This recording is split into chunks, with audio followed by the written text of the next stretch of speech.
Tanguay électronique, en première ligne. On parle de capitale au stade municipal. Pour les fans du junior, on parle des remparts. On manque pas une victoire du rouge et or. À l'esprit sportif, on aime le sport. À tous, bon mercredi, bienvenue à l'Esprit sportif. Un peu plus tard dans l'émission, on s'en va sur la glace. On vous présente une école reconnue de patinage sur glace. D'abord, c'est sur l'eau qu'on s'en va maintenant, rejoindre l'athlète Catherine Dufour, une experte en kitesurfing, qui est de passage à Québec au beau milieu de sa saison internationale. Jusqu'à maintenant, elle a pris part à 7 compétitions, 4 podiums en Europe et en Asie. Elle est présentement 4e au classement mondial chez les femmes en kite racing. Le reportage de Jonathan Fournier.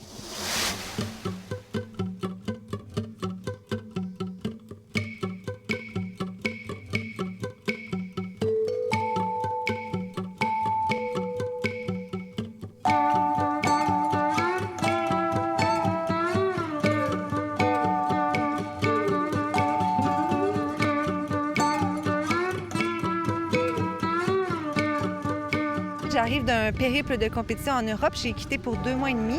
J'ai fait un camp d'entraînement d'à peu près 1 mois en Turquie. Puis ensuite de ça, j'ai fait 6 compétitions pendant le mois de juin puis les 2 premières semaines de juillet. Ça s'est super bien passé. J'ai fait 2 compétitions en Angleterre, 2 compétitions en Turquie puis 2 compétitions en Europe. J'ai fait en fait 3 compétitions dans la discipline de kite racing et 3 compétitions aussi en hydrofoil, toujours en racing. Et pour résumer, en fait, je suis revenue avec un classement mondial de 4e dans les 2 disciplines. Meilleur classement mondial pour toi à vie? Oui, effectivement. Donc, c'est la première fois que je me rends aussi haut dans le classement. 4e chez les femmes dans le foil et 4e chez les femmes aussi en kite racing. Parlons un peu plus de la différence entre les 2 disciplines que tu pratiques. Le foil, est-ce que c'est nouveau? Est-ce que tu en avais fait aussi l'année dernière? Ou... J'avais commencé... C'est en 2014 que j'ai commencé à toucher à cette discipline-là, oui, effectivement. C'est vraiment deux disciplines complémentaires parce qu'on fait les mêmes... On fait les mêmes genres de parcours avec des bouées. L'objectif, donc, c'est d'avoir un super angle par rapport au vent et d'avoir une vitesse optimale. C'est les mêmes départs lancés, donc on est à peu près 40 sur la ligne de départ. C'est les positions qui comptent. Chaque course, dure à peu près entre 15 et 20 minutes. On fait 4 à 6 courses par jour pendant 5 jours. Donc, c'est le même format de compétition. C'est vraiment l'équipement qui change. En kite racing, dans le fond, on a une planche qui ressemble un petit peu là, aux planches à voile. Ça a beaucoup de volume. C'est des ailerons. On a 3 ailerons de 40 cm. C'est ce qui nous aide à planer puis à remonter le vent. L'hydrofoil, en fait, c'est le même type de planche, mais un peu moins de volume, un petit peu plus étroite. Puis on a un mât en carbone, un fuselage et 2 ailes. Puis une fois qu'on enjambe ça, bien, justement, la planche est au-dessus de l'eau. Fait que c'est un feeling là, carrément unique. C'est un très bon feeling, puis c'est très, très performant, là, comme je disais tout à l'heure. Super angle par rapport au vent, encore mieux que celui en racing, avec le board de race, et aussi la vitesse, parce qu'il n'y a aucune résistance. On est carrément au-dessus de l'eau.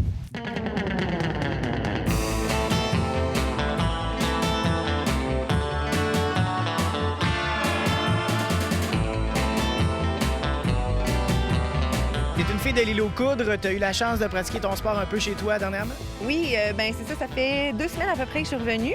Puis ça brasse beaucoup. Là. On a inauguré le spot officiellement pour le kitesurf à l'île aux Coudres. On accueille plein de gens de Québec et de Montréal. Puis effectivement, que dans le fond, moi, c'est ma saison d'entraînement.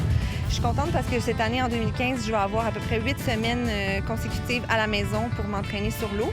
Puis depuis que j'ai commencé là, à temps plein en janvier 2013, c'est une des premières fois que j'ai aussi longtemps à la maison pendant l'été, là, pendant la saison où est-ce que je peux naviguer. Ma prochaine compétition est en octobre au Brésil. Les objectifs pour cette fin de saison 2015? Bien, j'aimerais en fait juste m'améliorer là, dans le ranking puis dans mes résultats pour les prochaines compétitions. Puis c'est sûr en fait là, que ça, c'est mes objectifs court terme. Je veux juste progresser puis avoir de meilleurs résultats. Depuis le 1er juin 2015, donc il y a quelques semaines, le kite racing est officiellement une discipline olympique pour les Jeux juniors de 2018, en fait, qui vont avoir lieu en Argentine. Puis en fait, ce qu'on nous dit, là, c'est que ça, c'est vraiment un très grand pas pour notre discipline, puis que la prochaine étape, en fait, ce serait d'être accepté, d'être intégré pour les Jeux olympiques de 2020, qui vont avoir lieu à Tokyo. Donc ça, c'est mon objectif moyen terme, on peut dire. Parce que c'était impossible au départ, mais maintenant, on pourrait peut-être viser les Olympiques un jour. Oui, c'est ça. Bien, moi, ça fait longtemps que je l'ai en tête, là.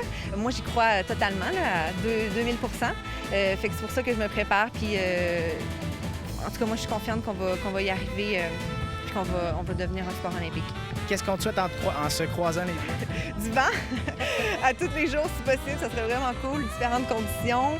Puis c'est ça. Dans le fond, je vais être super heureuse de naviguer à l'île aux Coudres. La baie de Beauport aussi, j'aimerais ça venir plusieurs fois pour m'entraîner. Donc, ouais, je pense que c'est la meilleure chose qu'on peut me souhaiter, c'est ça. Je te souhaite une bonne fin de saison. Merci. Merci beaucoup.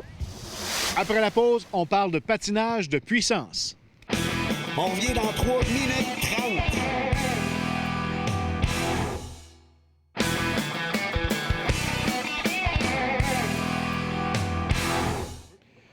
Ancienne patineuse artistique, Julie Robitaille est maintenant entraîneur de power skating. Elle a développé au fil du temps une école reconnue auprès des jeunes, mais également auprès des joueurs de la Ligue nationale de hockey, comme Patrice Bergeron, Antoine Vermette et également David Desharnais.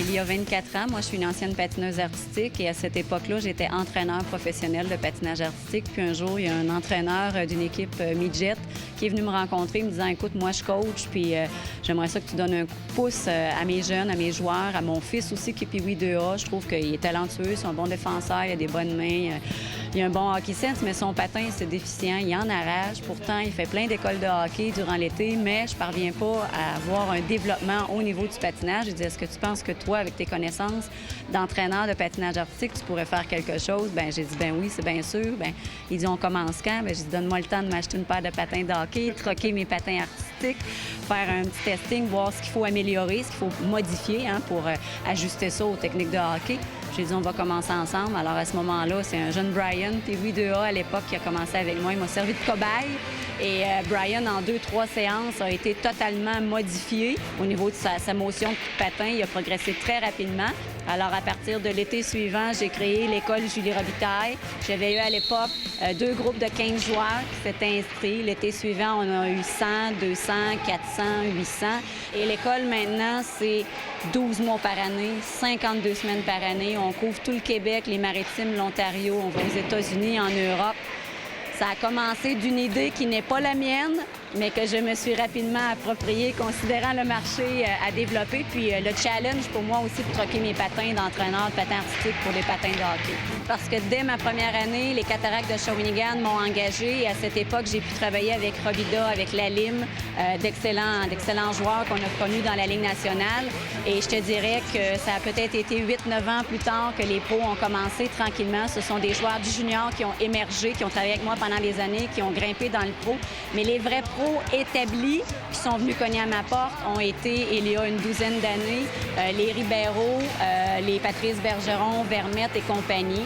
Et puis depuis, ben c'est une belle aventure qui se poursuit. Je pense qu'on a au-delà d'une quarantaine de pros avec lesquels j'ai travaillé dans les 10-15 dernières années. Grigorenko s'ajoute à la liste cet été.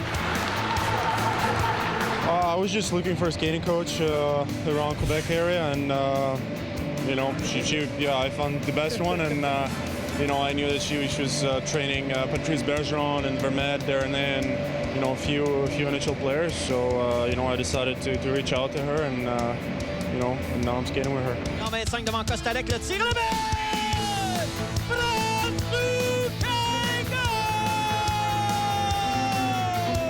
Brûlé junior majeur, c'est un joueur vedette des Remparts, mais là, c'est un niveau supérieur, la Ligue nationale.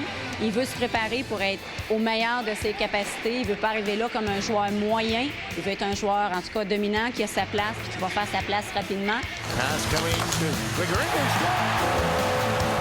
It's been great. Yeah, I mean, I think we skated together for 6 times already. I think she says I'm a better skater now, so hopefully it's true. And you know, I enjoy working with her. You know, you know, I think she's a really good coach, and you know, I think I'll keep working with her in the future.